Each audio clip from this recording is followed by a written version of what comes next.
wabarakatuh. Perkenalkan, saya Fatimah Syaida, kelas 10D absen 12, akan mempresentasikan validitas data sebagai proyek tugas akhir dengan DPAS. Validitas sumber data. Tema yang saya ambil yaitu gizi di Indonesia dengan judul berita pertama kali dalam sejarah prevalensi stunting Indonesia turun di bawah 20%. Link sumber data yang sudah saya cantumkan. Yang pertama yaitu komponen administrasi. Data tersebut bisa dipercaya karena sumber data adalah Kementerian Kesehatan merupakan lembaga kesehatan resmi di Indonesia, memiliki pelayanan berbasis standar. Menurut saya tingkat akurasi data ini tinggi karena Kemenkes mengimplementasikan peraturan Menteri Kesehatan mengenai penyelenggaraan satu data bidang kesehatan, yaitu melibatkan pengumpulan, pengelolaan, dan publikasi data secara terpadu, akurat, mutakhir, dan dapat dipertanggungjawabkan dari berbagai fasilitas pelayanan kesehatan Indonesia. Link sudah saya cantumkan. Yang kedua yaitu relevansi. Lembaga penerbit sumber data ini adalah alasan relevansi karena sumber data yang diterbitkan merupakan lembaga kesehatan resmi Indonesia, bertanggung jawab atas tema yang saat dipilih yaitu gizi di Indonesia. Penyaji data adalah Budi Gunadi Sadikin yang berlatar belakang sebagai Menkes Indonesia dan masa jabatan 2024-2029.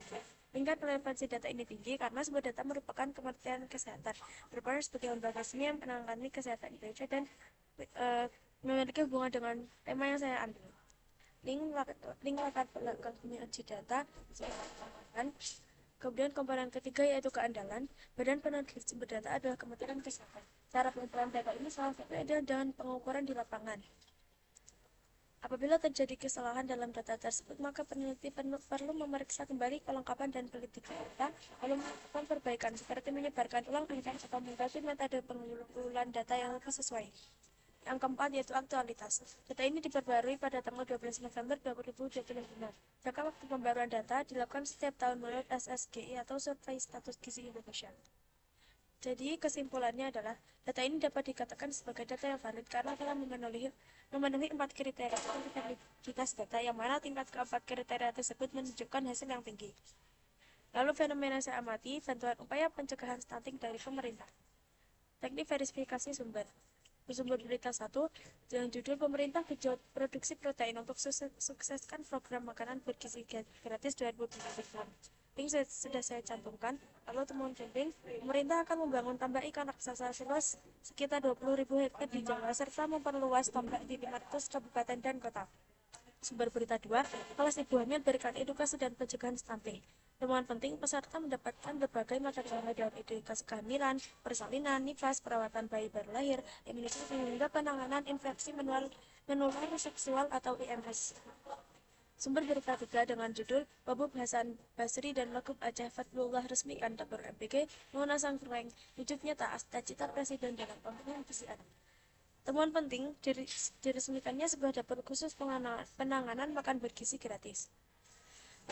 Jurnal yang pertama dengan judul Efektivitas Program Makan Gizi Gratis atau MPG Presiden Prabowo terhadap kualitas gizi dan pendidikan para siswa di Indonesia.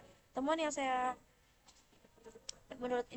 menurut saya penting, MPG berkontribusi pada dampak positif terhadap pendidikan, terutama dalam hal peningkatan kehadiran siswa, konsentrasi belajar, dan capaian akademik.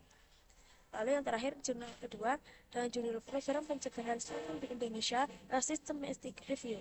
Temuan penting, program yang efektif untuk mencegah stunting adalah edukasi gizi bagi pihak-pihak yang berpengaruh, kader, anak, ibu hamil, dan calon ibu. Pembentukan teknik belajar untuk ibu anak dan pemberian makanan tambahan untuk anak. Daftar pustaka dari berbagai sumber saya sudah cantumkan di sini. Untuk berita 1, berita 2, berita 3, jurnal 1, dan jurnal 2. Sekian dari saya, kurang lebihnya mohon maaf. Assalamualaikum warahmatullahi wabarakatuh.